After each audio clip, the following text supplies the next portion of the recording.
In late August of 1944, at 6:15 in the morning, at an observation post in France, the daily report was a crumpled ball on a desk. German technical experts at Flak Regiment 155W had a hard time understanding the numbers in front of them.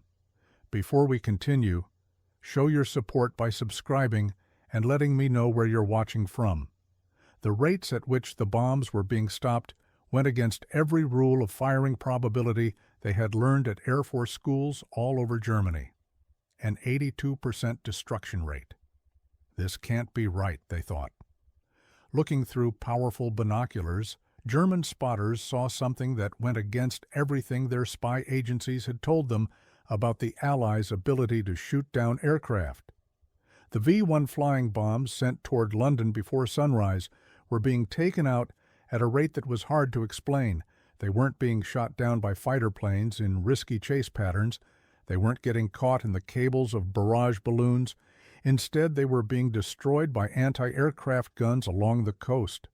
Shells were blowing up with unbelievable precision near the missiles, somehow exploding close to them instead of needing to hit them directly. At the headquarters for Flak Regiment 155W in the Château d'Hôteau, Colonel Max Wachtel, the man in charge of the whole V-1 attack plan, read these updates with increasing worry. Over the time of the German V-1 attacks, the number of flying bombs shot down by the coastal guns had jumped from 17% in June to 74% by the end of August, hitting 82% on one amazing day in that final week of August 1944. This was the start of the biggest technological surprise the German Army's weapon designers would face in the war. What neither Wachtel nor any German scientist was aware of was that they were seeing the use of one of World War II's most protected secrets. It was a technology so game-changing that it was guarded at the same high level as the atomic bomb project. The proximity fuse, or VT, variable time fuse, as the Allies secretly named it, was methodically destroying Hitler's terror weapon with an accuracy that German physics claimed should not be possible. The story started 10 weeks before, on June 13, 1944, just 1 week after D-Day. As a reaction to the Allied landing in Normandy, Hitler had sent out his long-promised revenge weapon against London. At 4:25 in the morning on June 13th, the first V-1 hit London, coming down on Grove Road in Bow. It wrecked a railway bridge and houses nearby. 6 people died, 30 were hurt, and 200 lost their homes. The weapon was the result of years of German work, a pilotless plane pushed by an Argus pulse jet engine carrying 850 kilograms of powerful explosives at 640 kilometers per hour. It was the very first working cruise missile in the world, and the German High Command was sure it would force Britain to surrender. Major Walter Dornberger, the head of the V-weapons program at Peenemünde, had figured that even with a cautious 25% success rate, the V-1 would drop more explosives on London than the whole Blitz of 1940 to 1941. Each V-1 cost about 5,000 Reichsmarks to make, a small part of the expense of a bomber mission with a crew and with no danger to pilots. At the Peenemünde Army Research Center, German scientists had good reason to feel sure of themselves. They had created advanced rocket technology, made working jet planes, and now had the first cruise missile. Dr. Robert Lusser, who created the V-1's guidance system, figured that the Allies stopping it was almost impossible. The flying bomb flew at 640 kilometers per hour at different heights between 600 and 2,700 meters. British fighter planes needed to go faster than 650 kilometers per hour to catch it. To destroy it, they had to get within 200 meters, risking being destroyed by the blast. As for anti-aircraft guns, the chance of a direct hit on such a tiny, quick target was figured to be less than 1 in 10,000 shells fired. This wasn't just talk, it was based on solid firing science. Normal time-fused shells needed good prediction, exact math, manual fuse adjustments, and perfect timing. With the V-1 speed, gun crews had maybe 30 seconds from seeing it to shooting at it. Colonel Max Wachtel, leading Flak Regiment 155W, understood these problems from both ends of anti-aircraft battle. During the attacks, the Germans would fire 9,521 V-1 missiles from land sites at England, with thousands more aimed at other places, making a total of about 25,000 V-1s used in the war. Within days of the first launches, concerning news reached German intelligence. British anti-aircraft defenses were getting better with surprising quickness. By late June, the success rate for stopping them grew from 10% to 24%, which was higher than expected but could still be explained. But then July arrived, and the numbers became impossible to understand.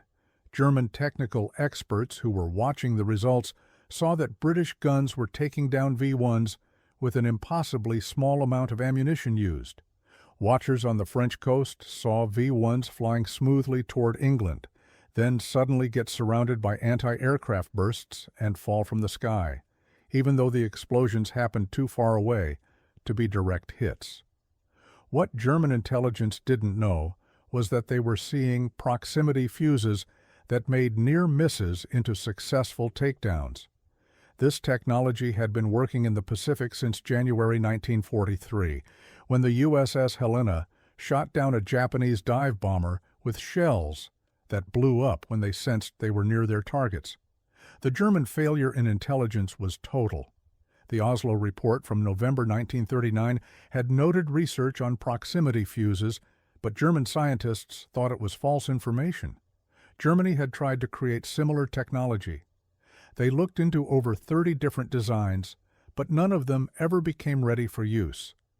German engineers had decided that proximity fuses were impossible to make. The technical problems seemed too big to solve, making radio transmitters and receivers small enough for artillery shells, making vacuum tubes that could handle 20,000 G-forces, creating batteries that could work after years on a shelf, and achieving large-scale production. But by August 1944, American factories were making 40,000 VT fuses every day. During the last week of August 1944, the proximity fuse reached its highest level of success. The British had rearranged their whole anti-aircraft defense network. Guns used American SCR-584 radar for automatic aiming. More importantly, they fired shells that had VT fuses changed just for the V-1 danger. The Royal Artillery and the RAF Regiment had moved from their spots on the North Downs to the South Coast, making a focused line of guns. This position by the coast made sure that any shells that didn't explode fell into the sea, keeping the Germans from getting them. As V-1s flew over the English coast, they went into a kill zone where technology beat the odds. The SCR-584 radar automatically locked onto targets, figured out their paths, and sent aiming information to the guns. The proximity fuse held tiny radio transmitters made with tubes created by Sylvania Electric and Western Electric. When returning signals showed they were close, special switches set off the detonators, which sent steel pieces tearing through the V-1's bodies. On the best day in late August, the coastal guns destroyed 82% of the V-1s coming in, a rate German engineers believed was physically impossible. News of the 82% success rate led to emergency meetings at German headquarters. Wachtel thought it was sabotage. Quick checks found nothing wrong with the missiles. Test launches over German land showed they worked normally. The issue only showed up against British defenses. German experts decided the British must have created a game-changing anti-aircraft system, but couldn't figure out the details without getting their hands on one.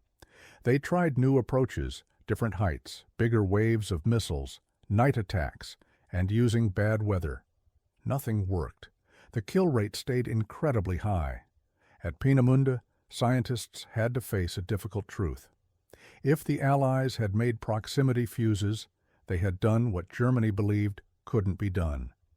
German attempts to find the secret grew stronger, but failed completely. The security around the proximity fuse was almost flawless. its production was broken into separate parts across 110 factories. Workers only knew their own small jobs. Even the name variable time was intentionally confusing, making it sound like a normal timed fuse instead of a proximity sensor. By 1944, the American electronics industry's capacity was focused on making fuses. 22 million proximity fuses would be made by the end of the war, costing over $1 billion in the 1940s. The Crosley Corporation by itself made over 5 million fuses, almost a quarter of the total amount. The numbers showed an amazing difference in industry. While Germany had trouble making V-1s with forced labor, America changed its electronics industry to mass-produce fuses. Peak daily production got to 40,000 units. The cost went down from $730 for each one in 1942 to just $18 by 1945.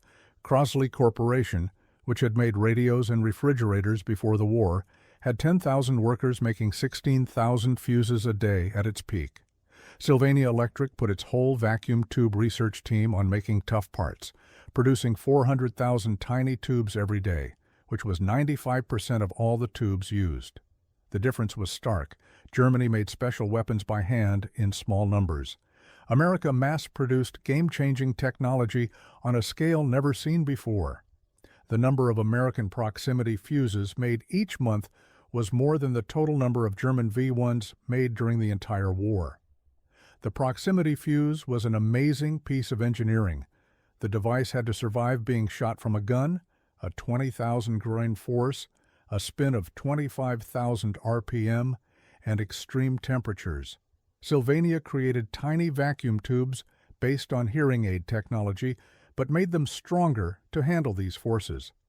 Batteries stayed inactive for years, but worked right away when they were needed. The fuse had a tiny radio that sent out signals all the time. When the reflected signal showed it was near a large object, circuits triggered the explosion. This simple-sounding idea required fixing problems that German engineers thought were impossible. The quality control was like nothing before. Every single fuse went through many checks. Random ones were even fired from test guns. Failure rates under 2% showed amazing manufacturing skill on a huge scale. By September 1944, the V-1 attacks were effectively stopped. Out of 9,521 V-1s fired from land sites at Britain, only 2,515 made it to London, killing 6,184 civilians and hurting 17,181. While sad, these numbers were a small part of what the Germans had planned.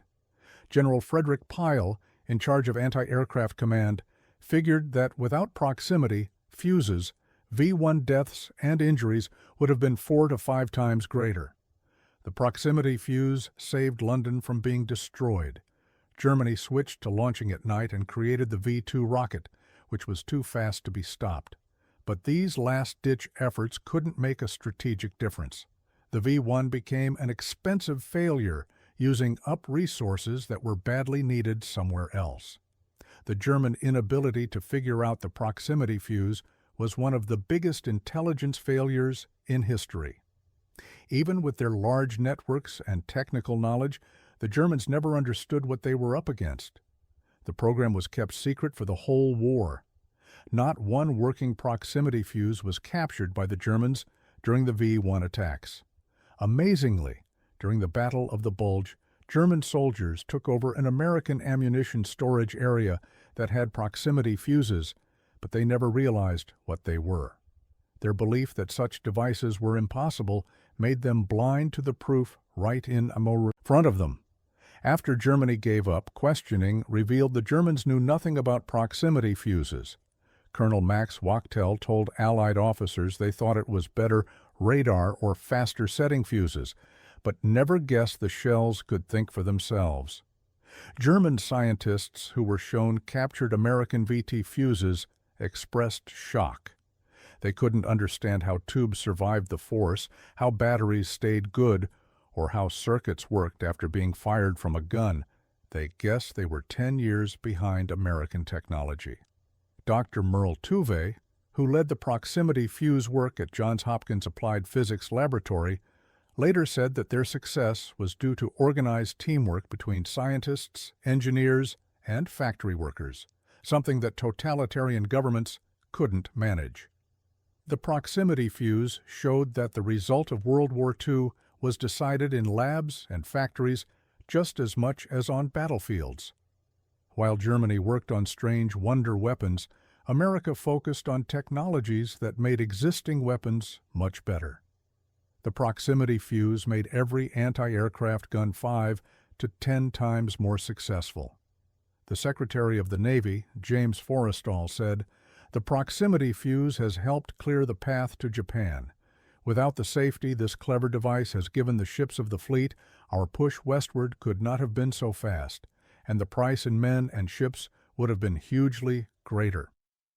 The V-1 program depended a lot on slave labor. Tens of thousands of prisoners from concentration camps died in underground factories making V-1s. At the same time, American workers chose to work extra hours for more pay, not knowing for sure what they were making, but seeing its importance.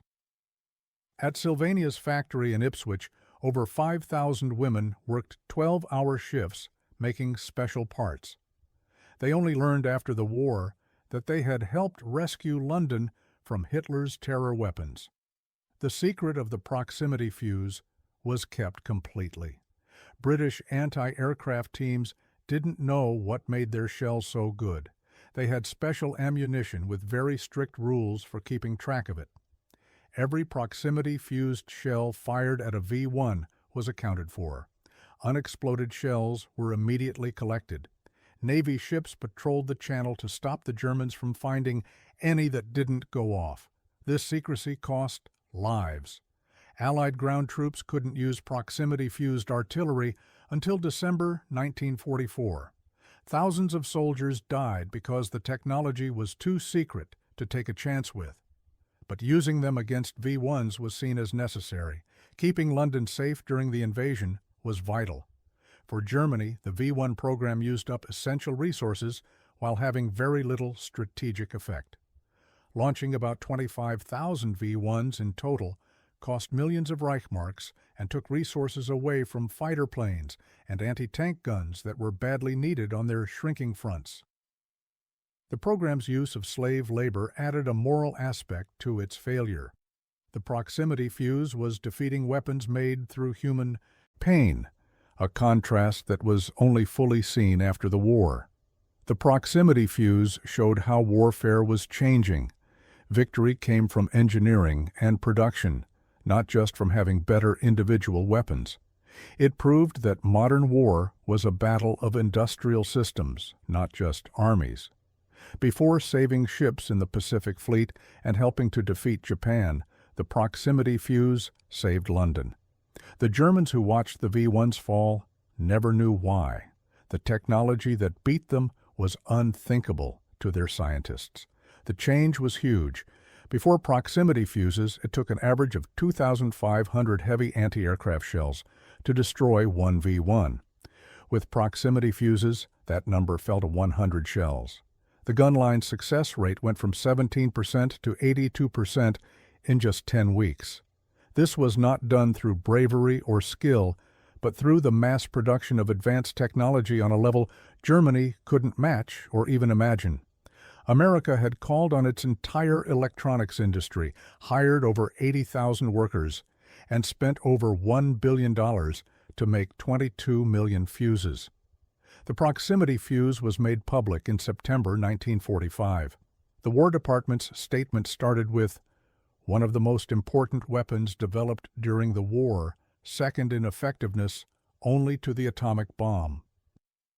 For the German scientists who had been confused by the V-1 failures, this news brought both clarity and embarrassment. They had been beaten not by plans or bravery, but by an industrial power they hadn't known was possible. Post-war interviews showed how shocked the Germans were. They had thought their V-1 was the peak of weapons technology. To find out it was defeated by mass-produced electronics that cost less than $20 each was crushing. They had lost not to soldiers, but to assembly lines. The proximity fuse technology developed into modern air defense systems, radar altimeters, and electronic warfare tools. For Germany's former weapon scientists, it was a constant reminder of their blindness during the war. The proximity fuse proved that in modern war, making a lot of good technology is more important than building perfect weapons. Germany made amazing individual weapons. America made effective weapons by the millions. On that incredible day in late August 1944, when proximity fuses took out 82% of German V-1s, the way war was fought changed for good. The Germans, firing their revenge weapons, never knew what invisible technology was beating them. They had done everything right by their own standards, created advanced weapons, trained top crews, and made breakthroughs. Still, they were beaten by mass-produced electronics they couldn't even picture. The proximity fuse saved London through thousands of small blasts, each one guided by technology German science thought was impossible. It was a victory for industrial democracy over totalitarian engineering, mass production over handmade perfection, and many simple solutions over complicated wonder weapons. The Germans never found out what hit their V-1s as they fell in flames from the sky, defeated by a secret they couldn't imagine and an industrial power they couldn't equal. The proximity fuse had changed Hitler's revenge weapon into London's rescue, and the Germans never knew how or why until long after it was too late. In the end, America's biggest win wasn't on the battlefields, but in the factories where millions of workers, many of them women who didn't know what they were building, made the tiny electronic devices that saved a city and changed warfare forever. The 82% success rate from late August 1944 was proof that in a modern war, industrial power could beat any wonder weapon, no matter how clever. The proximity fuse was more than just a weapon. It was proof that a democracy's power to bring together science and industry could beat a tyranny's force genius. And the Germans, watching their perfect weapons fall from the sky, never knew why they had already lost a war their leaders claimed they were winning.